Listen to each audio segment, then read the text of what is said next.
Yo,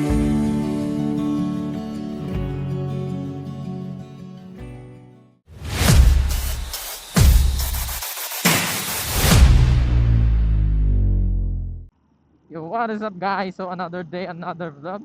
So happy new year everyone. So syempre and dito tayo ngayon sa Corona as usual. And for today's vlog, samahan nyo ako dahil pupunta kami ng Busuanga. And yung gamit natin na unit today is the CRF 150.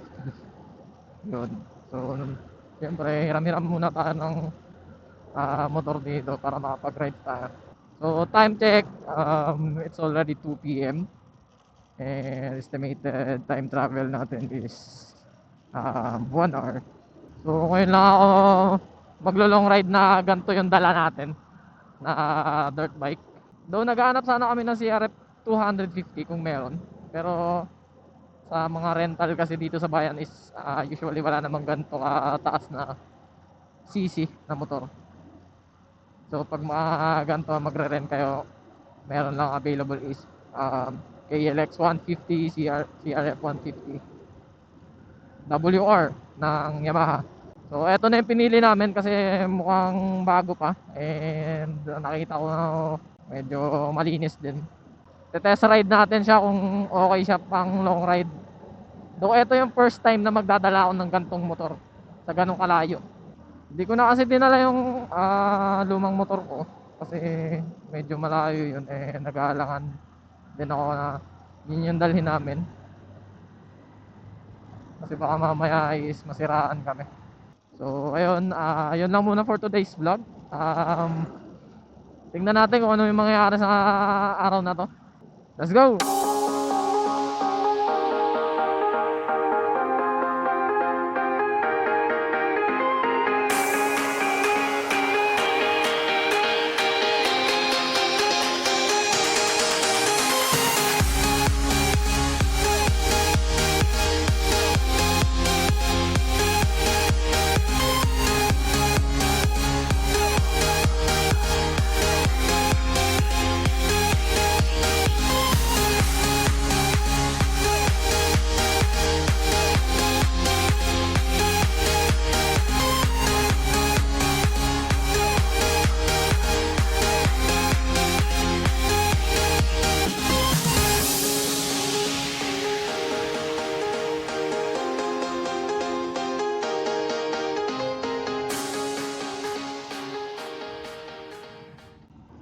Sobrang sarap lang mag-ride pagka ganito yung motor mo, ganito kalakas yung motor mo.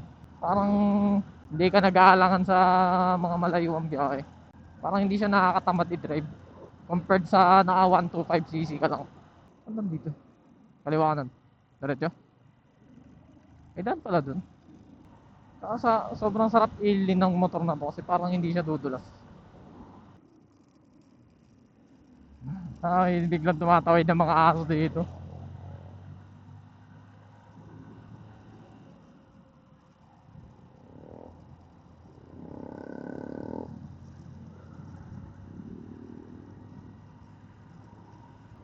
Fish, lapad oh. Lapad na lupain dito. Sarap mag-ride.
Yo, what is up guys? Doon natapos yung ating Lakwatsa for today's vlog. So, as of now is pauwi na kami ng Coron. Galing kami dito sa Angel Garden Hotel. Solid yung accommodation nila. And sobrang babait ng mga staff. So, ayun, di na kami nakapag-video kagabi kung ano yung mga kaganapan namin. And dire-diretso na kami pauwi ng Coron. Galing Busuanga. So, kung gusto niyo ng mga ganitong trip, mga rides, follow niyo ako sa ating Facebook page and ating YouTube channel.